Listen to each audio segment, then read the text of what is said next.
अगर आपने ये वीडियो देख लिया और अगर आप इस वीडियो को शेयर कर देते हैं, केवल एक शेयर अगर आप करते हैं, तो मैं समझ जाऊंगा कि इस वीडियो को बनाने का जो मेरा मकसद था वो सफल रहा। ये वीडियो हर एक उस व्यक्ति तक जाना चाहिए, हर एक उस व्यक्ति तक पहुंच जाना चाहिए जो परेशान है गले की समस्याओं से। मेरी काफ़ी सारी वीडियोस गले की संबंधित जो बीमारियां हैं उनसे रिलेटेड बहुत सारी वीडियोस हैं, लेकिन ये वीडियोस 2 दिन में ढूंढ के लाया हूँ और इस वीडियो का जो कंटेंट है बहुत ही अलग है। यानी इस मेडिसिन से आप सभी को आराम मिलने वाला है।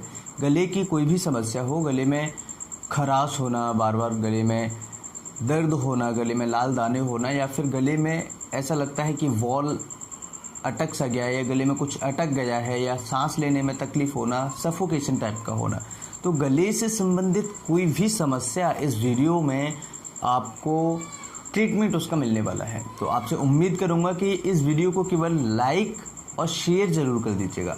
अगर आप एक शेयर करते हैं तो मैं समझ जाऊंगा कि इस वीडियो का बनाने का जो मेरा मकसद था वो सफल रहा है। सबसे पहले हम समझ लेते हैं कि इस वीडियो में जो मैं कंटेंट लेकर आया हूँ वो कंटेंट क्या है। ये एक होम्योपैथिक ऐसी मेडिसिन है, एक ऐसा ब्रांड है जो हिस्टेरिकल कंप्लेंट्स में काम आता है। हिस्टेरिकल कंप्लेंट्स मतलब होता है कि जो हमारे इमोशनल स्ट्रेस, एंजाइटी, डिप्रेशन से कनेक्टेड होती हैं, ऐसी बीमारियों में ये काम आता है।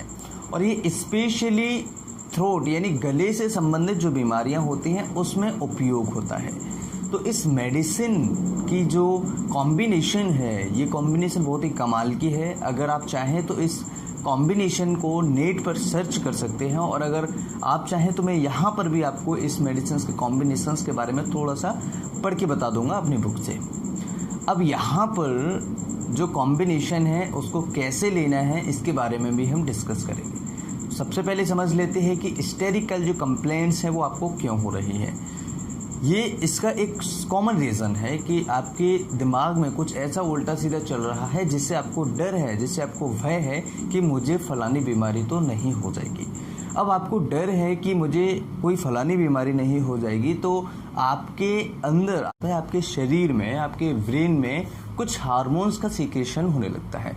जब ये हार्मोन्स कुछ सीक्रेशन करते हैं, स्पेशली जैसे कॉर्टिसोल वगैरह हुआ, एड्रेनालाइन वगैरह हुआ, तो ये क्या करते हैं, आपके ब्लड प्रेशर को, स्पेशली एड्रेनालाइन, ये ब्लड प्रेशर को बढ़ा देते हैं। जब ये ब्लड प्रेशर बढ़ता है तो आपको घबराहट हो सकती है, बेचैनी हो सकती है, छाती में दर्द हो सकता है, चेस्ट में दर्द हो सकता है, पेट में कभी कभार दर्द हो जाता है, ब्रेन, आपका सिर में दर्द हो सकता है, पसीना आ सकता है, आपको बहुत ज़्यादा घबराहट हो सकती है। तो ये हुआ किसकी वजह से? स्ट्रेस जो आपने लिया उसकी वजह से, हार्मोन जो रिलीज हुए हैं उसकी वजह से हुआ है, ना कि कोई पैथोलॉजिकल है। पैथोलॉजिकल का मतलब क्या होता है? अगर पैथोलॉजिकल कोई बीमारी आपको होती तो आपको बहुत ज़्यादा समस्या आती और आपने जो इन्वेस्टिगेशंस कराई हैं उसमें भी आती। अब इन्वेस्टिगेशंस जो आपने करा रखी हैं उनमें कुछ भी नहीं आ रहा। बात समझ रहे हैं? एक्सरे करा लिया, ईसीजी करा लिया, अल्ट्रासोनोग्राफी करा लिया, ब्रोंकोस्कोपी करा लिया, एंडोस्कोपी करा लिया, लेकिन इनमें कुछ भी नहीं आ रहा है। ये सारे के सारे नॉर्मल आ रहे हैं। किसी किसी को लाल दाने आ रहे हैं, किसी को हर्निया टाइप का आ रहा है, या फिर किसी को GERD की समस्या है। तो ये जो कंप्लेंट्स हैं, ये कंप्लेंट्स आपके स्ट्रेस लेवल से सीधा कनेक्टेड होती हैं। जब स्ट्रेस लेवल आपका बढ़ता चला जाता है, डिप्रेशन लेवल आपका बढ़ता चला जाता है, एंजाइटी जब आपकी बढ़ती चली जाती है, एंजाइटी मतलब चिंता, जब ये सारी चीज़ें आपकी दिमाग में, आपके शरीर में बढ़ते हुए चले जाते हैं, तो आपके जो इमोशनल थॉट्स होते हैं ये उनको दबाने का काम करते हैं, और आपके शरीर में कुछ ऐसी एक्टिविटीज़ होने लगती हैं जो बीमारी की तरफ इशारा कर देती हैं। यानी कि कोई पैथोलॉजिकल बीमारी नहीं है, लेकिन अगर आप इसका इलाज नहीं कराएंगे, कुछ दिनों तक स्ट्रेस अगर कम नहीं करेंगे, तो ये आपकी कन्वर्ट हो जाएगी पैथोलॉजिकल बीमारी में। आप मेरी बात समझ रहे हैं मैं क्या कह रहा हूँ? कोई भी बीमारी अगर उसके शुरुआती लक्षण हैं आपके पास, जैसे डिप्रेशन, एंजाइटी या फिर और कोई समस्या, अगर इन चीज़ों को आप नहीं हटाएंगे तो ये आगे चल के बड़ी बीमारी का कारण बन जाएगा।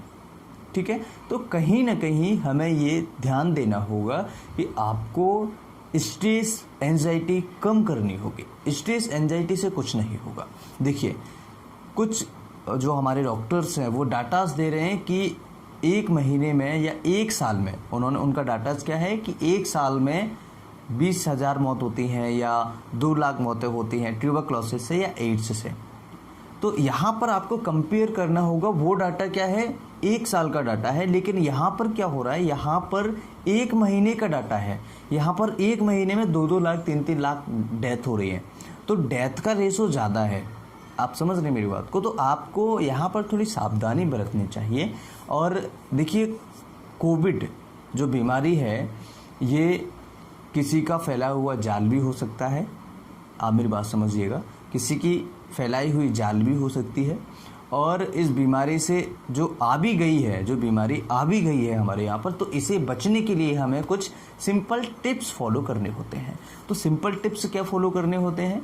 आपको सबसे पहले तो ये दिमाग में रख लीजिए कि स्ट्रेस नहीं लेना है। जैसे ट्यूबरक्लोसिस का पेशेंट होता है, एड्स का पेशेंट होता है या कोई अन्य बीमारी का पेशेंट होता है, तो उससे हम क्या कहते हैं, दूरी बना के रखते हैं। एक सिंपल, हम लोग जब भी हम कहीं जाते हैं मार्केट या हॉस्पिटल्स, कहीं भी हमें कोई पेशेंट मिलता है तो उससे हम दूरी बना के रखते हैं। तो इसी तरीके से हमें इस पेशेंट से भी दूरी बना के रखनी है। बट दैट्स ऑल, ये आपके पास सबसे अच्छा ट्रीटमेंट है।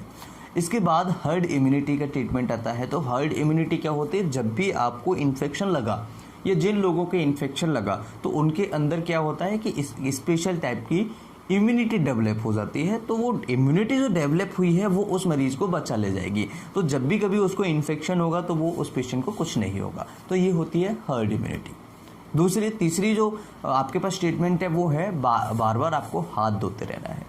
लेकिन ध्यान रहे, सैनिटाइज़र ज़रूरी नहीं है। सैनिटाइज़र से कई ऐसे साइड इफ़ेक्ट्स अभी स्किन पर आ रहे हैं। स्किन पर लाल लाल दाने होना, स्किन लाल पड़ना, स्किन की जो आपका स्किन निकलना, जो आपके हाथों की है स्किन है वो भी निकलना, ऐसे भी कई सारे परिणाम सैनिटाइज़र के दुष्परिणाम देखने को मिले हैं।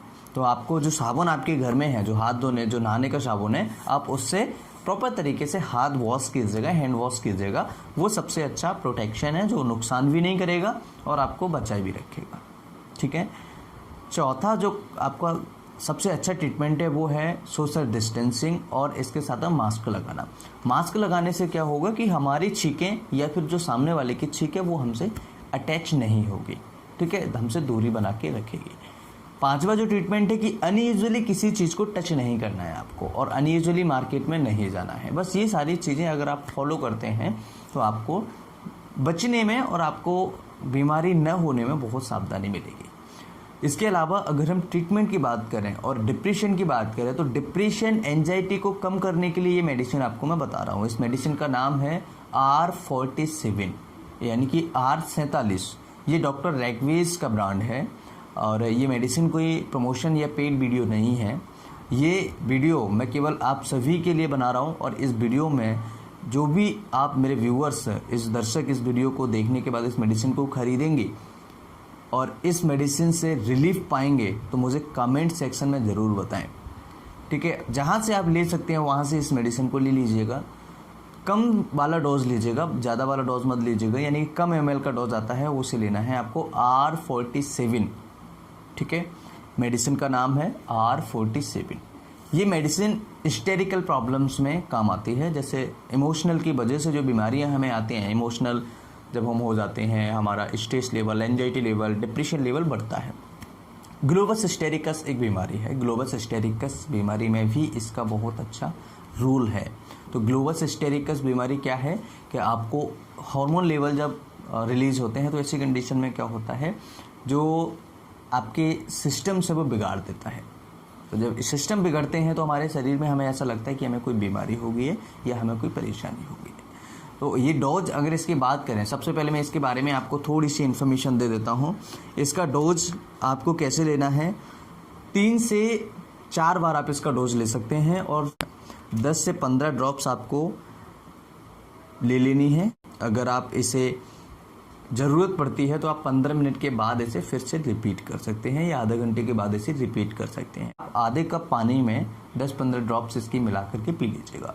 गले की सारी समस्याएं आपका समाधान हो जाएगा, चाहे गले में कोई भी समस्या हो।